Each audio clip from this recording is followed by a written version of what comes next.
Donc aujourd'hui, le 17 janvier 2025, nous allons procéder à une cérémonie particulière relative à la présentation du travail. C'est une thèse de doctorat qui a été préparée par le défunt professeur Jalal Noordine. Pourquoi je dis professeur? Parce qu'il était aussi professeur de linguistique à la faculté des lettres et sciences humaines de Rabat. Et en même temps, il avait enregistré une thèse de doctorat avec le professeur Aziz Hasbi sur un sujet très important, c'est le rôle du facteur religieux dans la politique internationale du Maroc.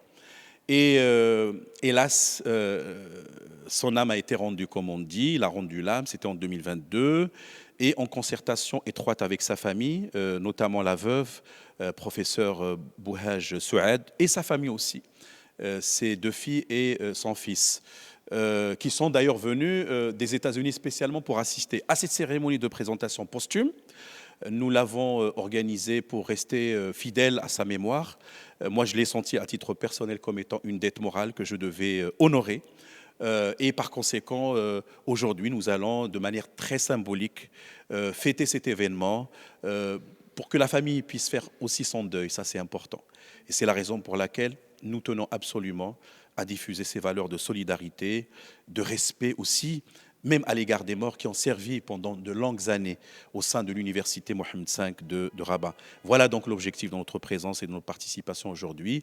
Et j'espère que cette coutume puisse être instaurée. On dit une fois n'est pas coutume, mais il faut absolument que nous respections, y compris les âmes qui nous ont quittés il y a quelque temps. Voilà, merci beaucoup. Donc, je suis Mehdi Jalal, je suis le fils du défunt professeur Nordine Jalal.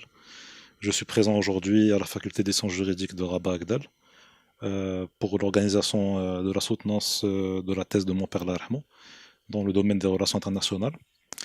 Donc, mon père Larhmo avait préparé cette thèse, elle avait finalisé quelques mois avant son décès en février 2022.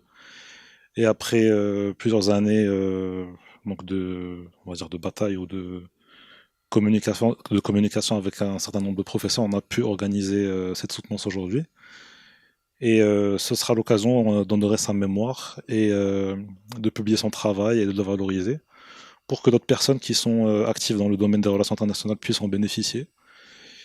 Et je pense que ça mérite d'être publié, donc c'est pour ça qu'on est aujourd'hui. Non seulement moi, mais ma famille et un certain nombre d'amis de mon père, Allah yarhamou.